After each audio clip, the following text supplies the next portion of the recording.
Cancelli chiusi questa mattina per la discarica di Contrada Matarana a Siculiana. I mezzi di tutti i comuni dell'Agrigentino, compreso capoluogo, sono tornati indietro per l'impossibilità di conferire i rifiuti. Gli autocompattatori non hanno potuto far altro che prendere atto della decisione della Catanzaro Costruzioni e fare marcia indietro verso i rispettivi depositi. I cancelli dell'impianto sono rimasti chiusi per la scadenza al 30 novembre dell'ordinanza del Presidente della Regione Rosario Crocetta del 7 giugno scorso.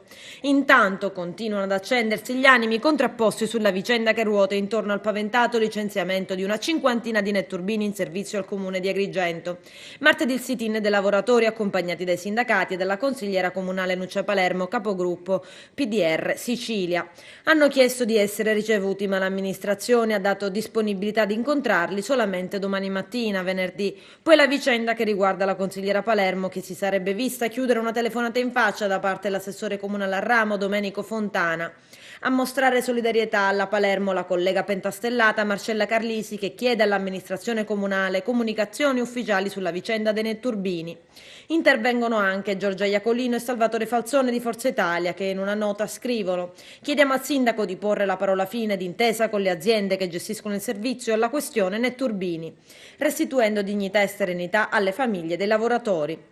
Di ieri anche l'intervento di Pasquale Spataro, sempre di Forza Italia, che batteva sull'esistenza di soluzioni possibili a scongiurare il licenziamento dei netturbini. Ma le polemiche si estendono anche al di fuori del range del Consiglio Comunale. Il movimento Noi con Salvini, con a capo Giuseppe Di Rosa, attacca l'assessore Fontana, stigmatizzando l'atto con cui chiude il telefono in faccia alla Palermo e definendolo un gesto di prepotenza.